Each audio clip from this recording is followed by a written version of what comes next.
To forget his first love, Stephen joined the front lines of World War I. Through hard work and determination, he quickly rose to the rank of lieutenant. One day he was sitting in the trench, sketching a picture of the woman he once loved. Suddenly, a soldier came running over in a panic.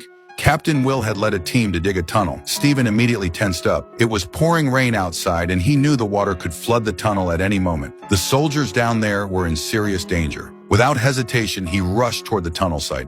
13 meters underground, the soldiers had no idea what was happening above. They thought they were right beneath the German trenches and were getting ready to plant explosives. But then disaster struck. The tunnel collapsed, and a torrent of rainwater gushed in.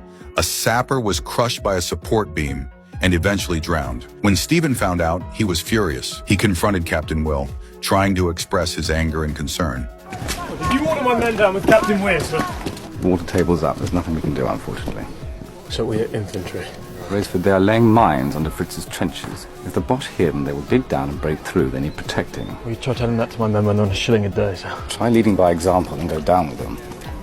But the commanding officer didn't care what Stephen had to say. Instead, he ordered him to teach the sappers how to use rifles. It wasn't a hard task for Stephen, but the sappers refused to cooperate. They just wanted to survive underground. They had no interest in joining the fight on the front lines. Still, under the officer's pressure, training had to begin. During one session, Stephen ordered a soldier to check the shooting target, but the very next second,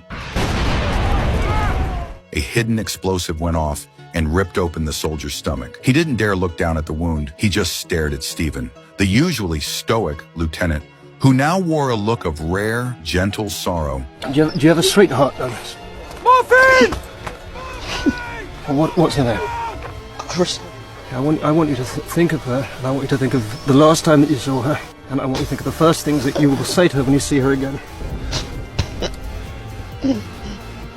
Think of her, Douglas. For God's sake, morphine! But before the morphine could arrive, the soldier's heart stopped beating. Stephen was filled with rage and grief. He couldn't accept that a young life had been lost over something as senseless as teaching these stubborn sappers how to shoot. But there was nothing he could do. He could only force a bitter smile and make a joke at his own expense. This war provides daily lessons in the extraordinary simplicity of the human anatomy. So you see this muscle here? I never knew that there was another one here inside the sartorius until I saw it